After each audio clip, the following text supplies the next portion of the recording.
Good morning. Well, we're back. Dr. Bob, Robert Flower for the Master Pattern Report for Tuesday, August 24th.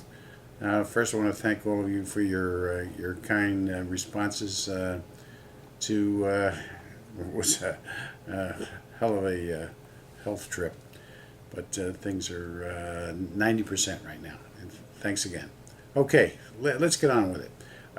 First thing I want to talk about today is a notion that I've been researching and thinking about for quite a while, and it has to do with world domination, a network that's been around for quite a while, loosely, but that's starting to tighten up quite a bit. And I think the latest movement for control of our bodies, minds, and pocketbooks is this movement called the International Progressives, which I strongly believe that is what President Obama is a member of, and you'll see why in a moment. But first, let's give a little character to this network. It's had several names over the past 30 years or so, 35 years. Back in the 70s and 80s, and even part of the 90s, it was known as the Trilateral Commission. And more recently, the Blinderbergs. And these are made up of wealthy and influential people from throughout the world. They're citizens of the world, not citizens of any particular country or other culture. The Rockefellers, the Mellons, the Rothschilds, the Saroses, members of the church, as I said, the Blinderbergs, Paul Volcker, and surprisingly, a number of higher judicial members. And that's kind of surprising that because of their sphere of influence. Now, how do they gain power over these people, such as President Obama? Well, they back politicos for office who vow alliance to the movement and who they think can best fulfill the nature and character of the movement. Not for the country that they're representing, but for their interests. Okay? Their objective, well, is to maintain and also increase power and control all over everybody. This is aristocracy, folks. This goes back to 2,000 years ago, 1,000 years ago. All right, it's the royalty and the peasants and the peon. America broke that mold, and now these people are trying to get America back into the fold as one of them. Hence the movement towards European socialism and things of that sort. International Progressives. Let's look at some of the things that they've achieved over the years. Their biggest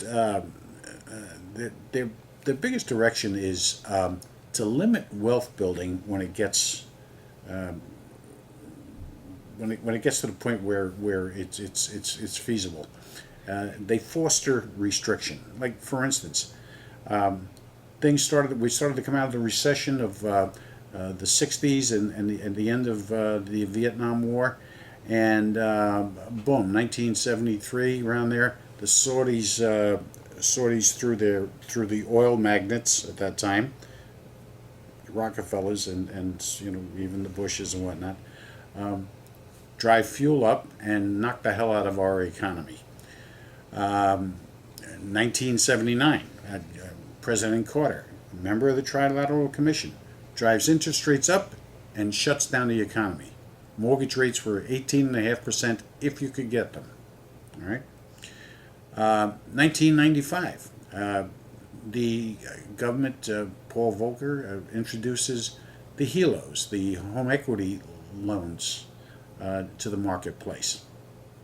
Sucked all of the money, all of the equity out of housing, and then crashed it right down in 89, 90, and 91. Right? Just murdering, just killing people and their their ability to expand and create wealth. Then 1989 through 92, we had the S&L failure due to overextension of the helos. That's how they did it. And then in the mid 90s, we come up. President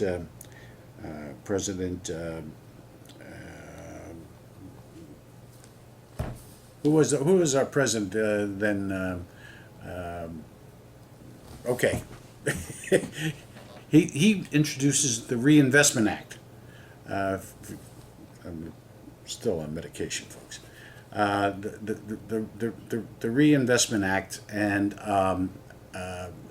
which fostered banks to give risky mortgages, and that was the prelude to the eventual crash. Okay, 1999 and 2000, Greenspan kills the internet boom. Outright came out and said, this is not good, this is not working. See, how many people were making millions, even billions of dollars? And how many of them got wiped out? I mean, they did not want the wealth to be proliferated to that degree. During that period of time, we saw the abolition of the Glass-Steagall Act, which enabled banks to expand into areas that have become to the detriment and control of businesses and wealthier individuals. 2007, the real estate and banking failure, which was brought on by Greenspan once again. It came right out and said, this is overheating, this is not going to work, we're going to have a crash, we're going to have a crash, we're going to have a crash. We had a crash. And I can continue. The 2010 expansion of the insurance coverage, the health care, which expanded the ability of our insurance companies by 30 million people. That's a big upswing. All right, let's end more. So these international progressives are not looking for our benefit, not working for our benefit. You got to be aware of which ones are and aren't, and we'll have a list of those coming up in the coming weeks. This week's calls. Silver and gold buffs, get ready for some good moves. Down for a couple of weeks here, but maybe even a little bit more. But then, here we go. Oil may hit before the end of this year. It may hit as low as $62 due to a very, very weak economy. So keep an eye on the oil. S&P. Look, if it breaks, we've been short for the past 2 weeks on the S&P. If it breaks 1054, the next level is 1041. If it breaks through that, which we think it very well may, we're on a sleigh ride, folks. Here we go. Okay, so some S&P moves for next week. We see a move on the 30th of August and September 2nd. Silver, we see some August 31st as a reverse move, and then again on September 3rd and September 6th. Now I know we've discussed this August crash. We're going to discuss that in full. We're going to wait this out right to the end, folks. So we'll discuss this. We'll have another report next Tuesday, which will be the 31st, and we'll have a clearer picture. But everything is coming into place for this severe downturn that we've been predicting for the past 4 or 5 months. So keep your hat on, keep your money in your pocket, cut back on your spending, and stand by. Deflation's going to escalate here. Have a good week.